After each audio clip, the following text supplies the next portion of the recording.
What is up, my gaggle of geeks? Welcome to the Avengers Endgame spoiler review. We're going to be covering so much in this video. Holy crap. And it feels really therapeutic.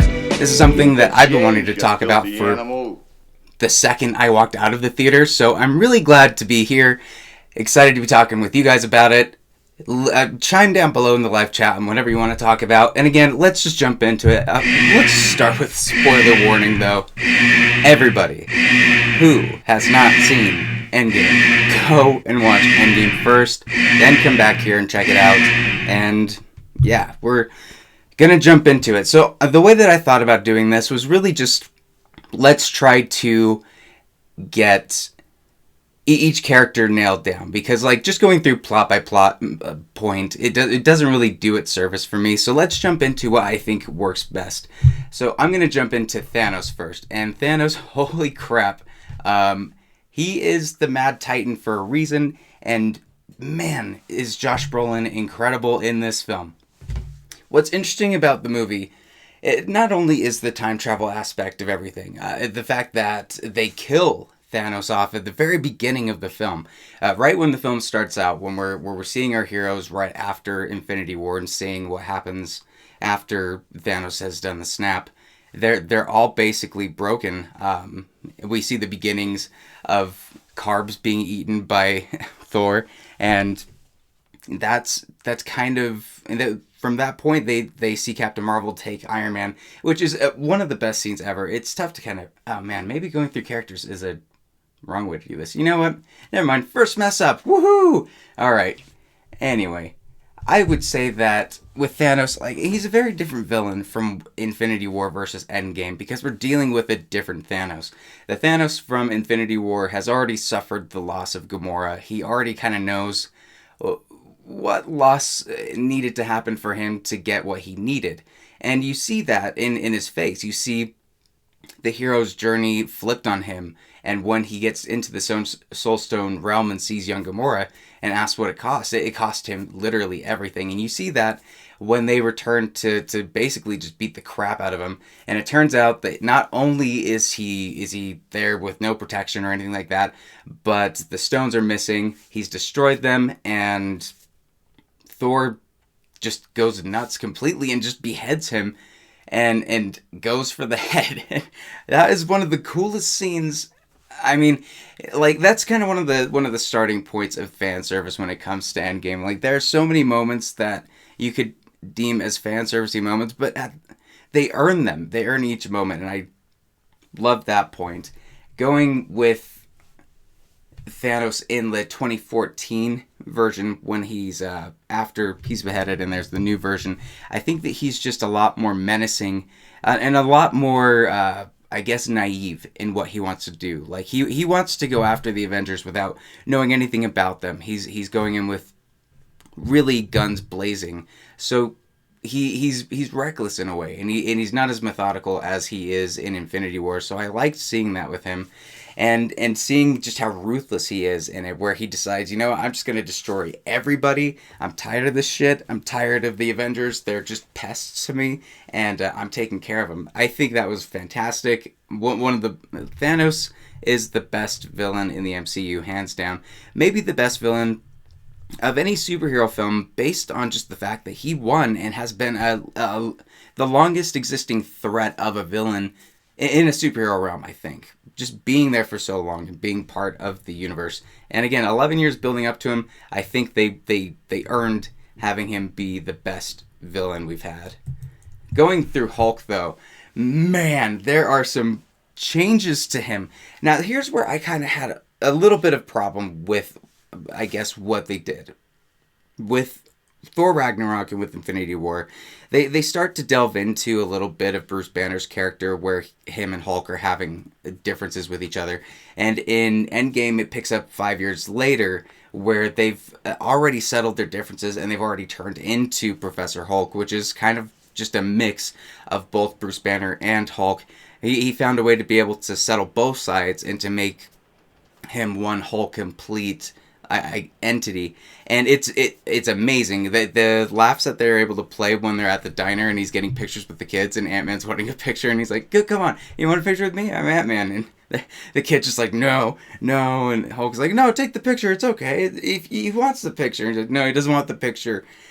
That was amazing. I loved seeing them use the technology that they used for Thanos on Bruce Banner. I think Mark Ruffalo did a fantastic job in the role. It was a completely different Hulk than we've ever seen before, and I think it caught a lot of people off guard in the best of ways. Just shocking, but also you're so interested and engaged with them. Another great moment to me that I loved was when he was going back in time to the first Avengers, and he sees Hulk smashing, and he's like, "Crap, I've got to be that violent." I think it's a little gratuitous as he's ripping his shirt off, and he's just like kind of like shuffling cars over, like like as slow as he can. It was amazing. I think they did a really good job with rounding his character out. Albeit, I think I was disappointed in not seeing on screen that resolution between Banner and Hulk. I think that could have been a really cool moment. I don't know if it's a deleted scene that they may have. If they do, please include that, because that's something I desperately would love to have. If they've got a 6-hour version of Endgame, please sign me the fuck up. I am ready for that. And that's my second swear. So I'm going to give myself a limit on this. Let's go to the... I don't know, is there anything else? I'm trying to think. Is there anything else with Hulk? Oh, of course, the glove. When he snaps and it really damages his arm. I don't know necessarily, because we didn't get a lot of time seeing any type of healing happen with Thanos' arm. And by the time the Avengers show up, he's already like twice as damaged because he destroyed all the stones as well. So I think it's tough to say like if he's going to be recovering from that, or if that's like just permanent damage from when he did the snap. But it was crazy when he did that snap, and everything seemed calm, and when he's looking up and he sees Thanos' ship and the missiles coming straight for him, oh my gosh, it was one of those scenes where you're just like, you really feel the weight of just the Avengers being in mortal danger. And I loved it so much. Hulk snapping his finger with the glove was something that I kind of assumed would happen. Just when you start theorizing after Infinity War, which everybody did, you kind of assume that the only other possible person that could survive that would be Hulk, and that would be the only person. Little did we know that that's not the case, which we'll get into that later. However, I think that what they did with Hulk was really good. I don't know if Universal will ever have intentions to sell back the rights to Marvel, or if they can ever integrate him into his own solo film, or if he's just going to keep going through with different films. I hope they continue to bring him into stuff, though, because he's fantastic. Captain America. Oh my god. So, with Captain America, I feel like the Russo brothers have taken special care in his character arc. Because of the investment that they had all the way from Captain America: The Winter Soldier, they've built this character. They've completely changed the way the comics perceive him, the way the general public viewed Captain America. He's possibly, next to Iron Man, the most popular superhero on the Marvel roster. And boy, did he show that in this. This is Chris Evans' best performance as Captain America. He puts it all on the line. It's raw. It's very personal.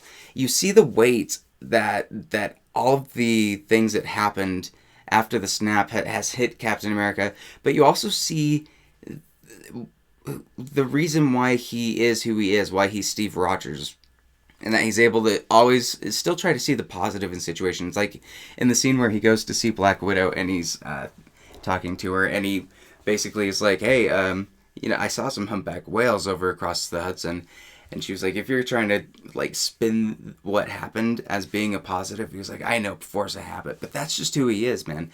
He's somebody that's always looking to the positives and looking on the bright side. And no wonder after the snap that he's doing outreach and reaching out to people that are victims of it, and that everybody needs somebody. And he really doesn't have anybody in the time that he's in. They did a great job of showing a man stuck out of time, a man that's not necessarily really belonging where he currently is. And to give him the send off that they did, and I'm kind of jumping over a little bit, but in any case, I think it's just a fantastic performance by Chris Evans. And let's get into the moments. Like, absolutely, when it comes to him and Tony Stark's characters, you knew there was a lot of tension going into it, and I think they resolved it beautifully. I think their characters love each other, and you can feel that. And you know that they support each other, but that beginning is so hard to watch when you see Tony Stark come back and just lean into Cap, just like, we were supposed to do this together and you weren't there, and we were supposed to be a part of this, and just that they lost, and just how skinny and frail he was. We'll jump into Tony in a minute, but just seeing the reaction that Steve had, and seeing him really decide that he needs to do whatever it takes to get everybody back, and taking that risk. I absolutely loved it. The best moment there's so many good moments. The Captain America versus Captain America, when he agrees, like, I've got the bet, I do have America's ass. And when he's fighting himself, like, you would never have thought that that's something that would happen in a film, or that it would come across as, like, so awesome and not, like, forced in, or felt like it wasn't natural. It just was, it worked so well. I really loved, too, him noticing that he had his own flaws, too, when he was like, I could do this all day. He's like, yeah, I know. Or, like, when he knew that the way to get him to let go and to get his guard down was to talk to him about Bucky. It's just those kind of moments that are just, like, fulfillment to the fans that have watched these films for so long. And they were perfect jokes. They worked so well. And also the end battle sequence, when they are actually, like, there are moments when he sees Peggy Carter, and I think that moment was okay. I think it might have been a little bit rushed, or maybe, I don't know, I just don't feel like it landed as well as it could have for me. But just seeing that he desperately wanted to have that relationship with Peggy, and reminding us of what he was missing. His decision to go back in time at the end of the film really does make sense to me. And when you see that end shot of him dancing and having that last dance, my God, it's a perfect ending to this entire series. And him with Mjolnir, and with fighting Thanos, that moment when he got the hammer, that is one of the most crowd-pleasing, if not the best moment in superhero film history.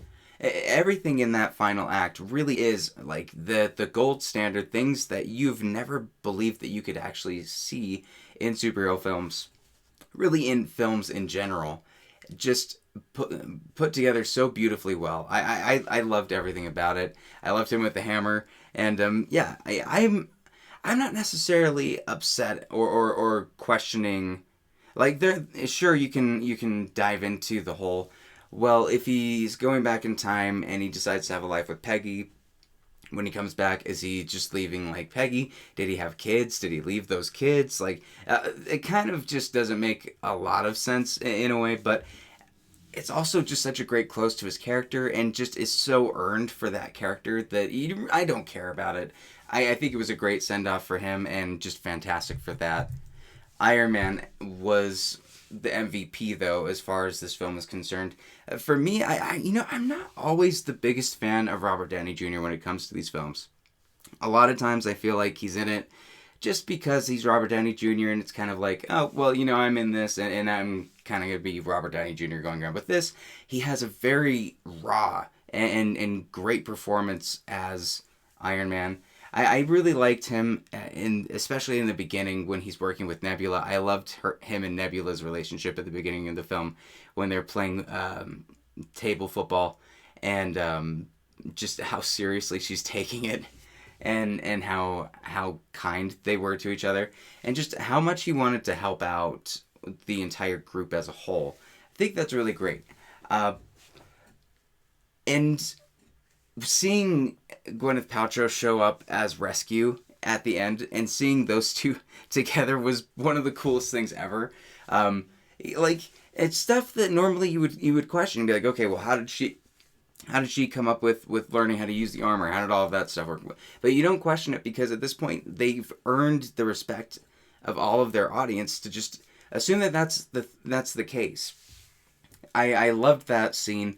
I loved that they didn't really wait to show us that he has a daughter and that he's moved on, and that's the conflict that he has going forward, is that after the snap, he was one of the lucky people, like Gwyneth Paltrow said, that Pepper Potts said, where they did have a family and they were able to move forward, but a lot of people didn't. And just like Tony Stark, he just couldn't live with that, and just in his fashion, he couldn't sit with it. He always has to tinker with stuff, and for that, he figured out how to do time travel. Which in that, I think that maybe if they explored that a little bit more, maybe give him more shots to fail at trying to figure out time travel. It was very much like a, hey, just so you know, I figured out time travel. Let's go and do this now. But like, the runtime is 3 hours and 2 minutes, so I don't really want that extended too much further. But I really love the Love You 3000, the relationship with the daughter wanting cheeseburgers at the end just broke my heart. And his death at the end, I feel like, was very well earned. Him having the gauntlet, I think, made sense. The snap killing him, and just the way that they wrapped up his character was very good. It was a great conclusion to Iron Man, to Tony Stark, to the legacy that he had. It was just fantastic. And when it comes to the other characters, I think those are the main two where there's the biggest things that we were like expecting, but the rest we were just looking for what were the Russos planning on doing. And with Black Widow and Hawkeye, I think they really did do both characters justice in their own separate ways. However, I was slightly disappointed with Black Widow's. But let's talk about Hawkeye. So Hawkeye having his family disappear at the beginning of the film, and him not even being able to see it, being like just turning around and not seeing any of that like go down, was absolutely crazy to me. I think that, oh man, the screen is this. Let's go back. I didn't mess up. So, crap. With Hawkeye, with his family disappearing, I think that was fantastic. I think it was interesting that they chose the Batman route to take with him. I don't know how much I was okay with him being Ninja Batman, but it was a cool beginning intro. And to see the way that he just turned completely evil, in a sense. They didn't really explore that too much, but just that he's gotten violent, that he's been, I guess, a lot more like just attacking people, and seeing Black Widow's reaction to that and how she probably felt guilty for that. And when it went to them going to the Soul Stone and making that sacrifice, it really did make sense for both of the characters that they were wanting to fight for each other to save each other's life and sacrifice themselves. However, I think with Scarlett Johansson, I just wish that there was something more that happened with her character, maybe before that sacrifice, because it felt like it happened too early, and that the characters kind of went past it too fast for me. But in any sense, I do think that it was a fairly good send-off for her. And yeah, that was a really great scene. I loved the chemistry between those two. Again, the Russo brothers know how to look at each character and give them a conclusion that you absolutely love. And with even Thor, they did some of the craziest stuff with his character that we've ever seen. He's gone completely Lebowski. He's overweight, which apparently in the comics there is credence to him actually being a fat Thor. But they really hid that, though. They hid all of that in the marketing, and that was really awesome. I love the Lebowski joke that Iron Man gave. I think it's interesting that he's leaving New Asgard to Valkyrie. Oh, and seeing Valkyrie and Korg and Meek all back, it was just amazing. Some of the best fan service. I don't know if they had to include that later after everybody was complaining. Where's Korg after the ship destroyed? But it was still... some of those moments were amazing. Chris Hemsworth, again, proves to be one of the funniest people out there. And I loved his character in this. I loved that Loki is still able to escape in that different universe, and that's probably where the spin-off show is going to be going. What happened with that Tesseract, or did Captain America go back and kind of like fix that or retcon that? I don't think he was around to see it happen though, so it's or that they know exactly what time that happened. I think Thor's character went through a pretty interesting arc. Much more just going through his depression of failing. They made a bold move in keeping him in the fat suit for the entire thing. I thought that was hilarious. Natalie Portman coming back was great. Renee Russo as his mom coming back. There was a really great touching scene between those two, and just the line that she had where she's like, "It's not about what a superhero is meant to be, but the measure of a superhero is how great you are being yourself." And that was it. I think that's around what that line was. Definitely don't remember it verbatim, but it was a really great moment for Thor's character. They keep expanding his character into different realms, and I'm so excited to see where they go. And we'll discuss later what I think they're going to be doing with Thor's character moving forward. But speaking of character arcs, we have Nebula, who really, like, to me, in Guardians and Guardians 2, I've never really liked Nebula too much. She's not been the strongest character to me. I don't think that she's had a lot of time to really expand on her character arc. It's mostly just them repeating what happened to her in all the other films and just her being really angry at Gamora. But in this, she really gets to explore stuff. She really gets time with all of her characters, and Karen Gillian does a fantastic job in her role. I was shocked when it turned out that both Nebulas could be synced up to the network, and that's how Thanos found out that all of the Avengers were going and trying to hijack the time stones, all of the stones. That was crazy. I didn't expect that. It was genius writing to me, and I really appreciated what they did with that character. I really didn't have a lot to say about her, and now I'm really looking forward to seeing what she does. I love the arc with Gamora and Nebula, where Gamora kind of has always wanted to have that relationship with her, and in seeing the future and seeing that was possible led her to open up and them both defeat Thanos in that sense. It was cool to see the sister relationship. You really bought that dynamic. It was awesome. But with War Machine, Rocket, and Captain America, they are in the film. However, they're kind of on the wayside. They don't have a lot to do. War Machine probably has the most to do of the three. Captain Marvel really jumps in at the beginning and the end. She jumps in at the beginning when she rescues Iron Man, which is a really awesome scene. And when she comes back, it's one of the best parts of the end when all of the ship's guns that Thanos has like put on his own people and on the Avengers. He's just like, kill everybody. I am tired of this. And they're just attacking. And suddenly all of the shots stop and they're all pointed skyward. And like, why are they shooting up there? And something's entered the atmosphere. And Captain Marvel just bursts through the ship. That is, oh my gosh, that was one of the best moments. I like her new haircut. I like what she's doing. I'm excited to see what they do with the next Captain Marvel. A lot better than what I thought the Captain Marvel film was, to be honest. I liked her a lot more in this than I did in that.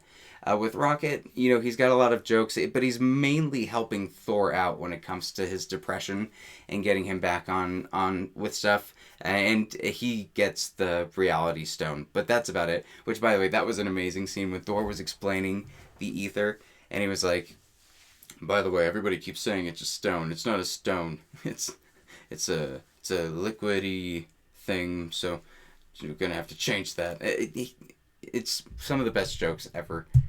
Ant-Man, he had a big part to do with the quantum realm, obviously, and I think it's just that 1 in a million shot where that rat jumped over and activated the switch that knocked him through out of the quantum realm. That's got to be that 1,000,000% shot, because like that was such a coincidence, and I think because they set that up in Infinity War, you've got to forgive that. But that was pretty awesome how that happened. I love the quantum suits. I love the way that the time machine worked. The rules for the time jumps, I feel were pretty simple. A lot of people were kind of confused with that. It's that if you jump back in time, that does not change anything about the current timeline that you're in. It only changes the timeline that you jump into. So going back, doing anything, it changes that thread. However, your timeline stays the same. The past stays the past. So that was really interesting. I liked that they did that. And yeah, Evangeline Lilly didn't have a lot to do up until the end. And just was kind of there. But I think they've got a lot of opportunity with that. And especially now that Ant-Man's daughter is a lot older, seeing that she can take on the role of Ant-Man, I'm excited to see what they do with that, as well as with the Falcon and Winter Soldier show. We've learned now that Captain America gives them the shield and basically crowns him Captain America. We're gonna see where that goes. I mean, there's a lot to do with it. I don't know if I'm 100% on board with that just yet. I'm really excited to see what they do with it, and how they incorporate Captain America with it being Falcon as well, and really how he assumes the mantle. I don't know much about it, but there's just so much to explore with that, so we'll go from there. And as far as when everybody kind of returned with that final sequence where Falcon was like, on your left, and then everybody went through the portals, I think we expected a lot, and maybe expected too much, particularly when it comes to Vision. In my opinion, I think Vision is dead for sure. That version of Vision is completely gone because of the fact that the Soul Stone was the only thing that hooked it in. And when Shuri was talking in Infinity War, she asked why not like rewire it to work collectively. There's a way to do that. Shuri knows that bypasses the stone. So really all they have to do, because they have the technology, they have the vibranium, is just make another Vision. So I don't understand why everybody was upset that he didn't come back, because they really just basically teed up the fact that they can create another Vision. I think I don't know what they would have to do with the artificial intelligence or the AI for it, but I think that's what we're going to get with WandaVision. I'm really excited for that. Scarlet Witch's moment with Thanos was great when she was like, you took everything from me. And he was like, I don't even know who you are, lady. And she's like, you will. I thought that was awesome. Spider-Man coming back. Didn't have a lot to do, but when he activated Insta-Kill, that was absolutely fantastic. Doctor Strange didn't have a ton to do except for the water tornado. And of course, letting Iron Man know when the time came, when it was that one opportunity, which, again, I just am glad that Iron Man knew that's what that meant, and that we went from there. And there just wasn't a lot to do with the Black Panther group. I really liked the scene at the end where it cut away to them at night in Wakanda. I thought that was a really beautiful shot, but there really wasn't much to do with T'Challa or the rest of them. Okoye was kind of heading everything in Wakanda when we saw the recon scene with Black Widow, but we don't know who was really running Wakanda. And with it taking 5 years, taking place 5 years after, Ryan Coogler, I think, has a lot of room to delve into stuff. There could be a new king. I heard a lot of rumors that M'Baku was king, but maybe that was just a deleted scene or just a rumor by some sweaty. But let's talk about Guardians of the Galaxy Volume 3, because I think this is something that they teed off quite a bit. I don't know if they teed this off a lot before it turned out that James Gunn was fired, but in any case, now Thor is a part of the Guardians because he left New Asgard to Valkyrie, which I think is a good move. I think she's going to be able to handle it pretty well. But now there's going to be a leadership void while Star-Lord is trying to re-find Gamora, because this Gamora comes from the 2014 version of Gamora, and that version that he knows is still dead. So he's going to have to find her, reconvince her that him as a boyfriend is still better than a tree. I love that joke whenever it was like, it was between him or a tree. I'm knocking stuff over. But I'm really excited to see what they do with that. I don't know when this film is going to come out, though, so we'll look for that.